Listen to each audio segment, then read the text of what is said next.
Hi, my name is Jessica and I'm a physical therapist at Ladybird Physical Therapy. And so in the last video, I talked about the most common question, which is like, when can I get back to running?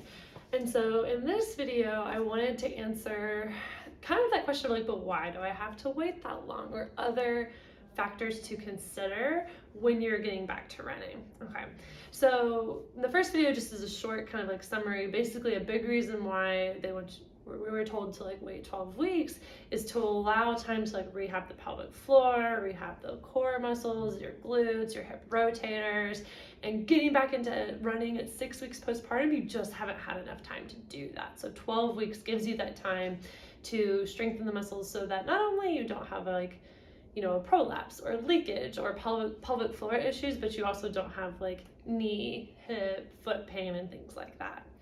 Other things to consider, and what these things that I'm going to talk about, none of them mean like if you check this box it means you shouldn't run. It's just something to consider because it could affect your body. It could affect your performance. It could impact like injuries and things like that. So this is where like getting evaluated by a pelvic floor therapist is helpful because you can then get a plan that's specific to you.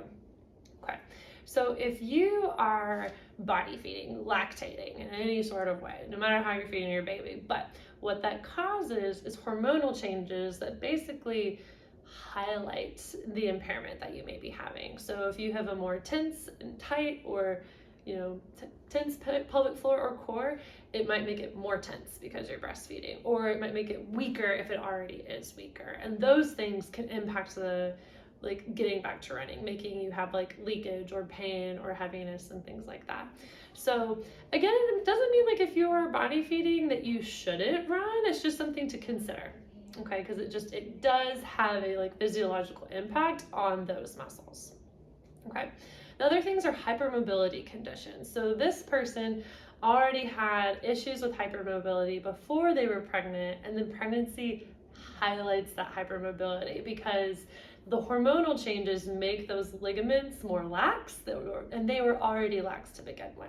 So that is something to consider as well, that they may need to make sure they like rehab and strengthen the appropriate muscles, possibly for longer, but it's hard to say. So again, that's just another factor to consider. Another one would be tearing, whether that is a C-section or whether it's perineal tearing, because it affects the integrity of the tissue. It doesn't mean that, anyone who tears or has a C-section, can't run, like I said, but it just might mean they need to pay attention to that scar and rehab it before they get back to it, or while they're getting back to running and things like that.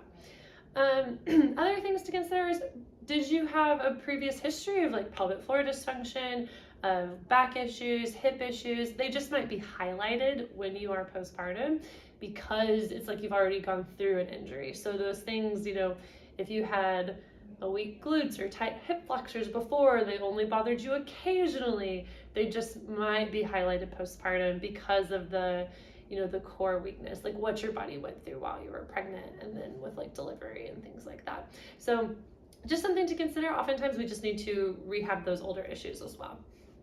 The other one would be, relative energy deficiency. This was previously known as female athlete triad.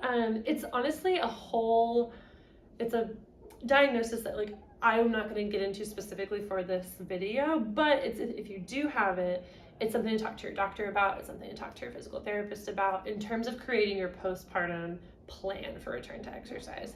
What relative energy deficiency is basically a low caloric intake, a high exercise output that results in like lower energy, and a whole host of like other things that again we won't necessarily get into. But if you do have this, or if you feel like you resonate with that, talk to your doctor, talk to your PT so that you can get a specific plan.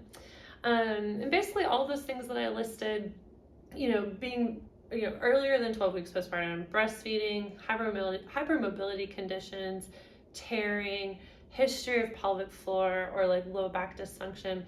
Again, none of those things mean that you can't run. They just mean like, hey, take a look at those things, talk to a PT and get a plan for you.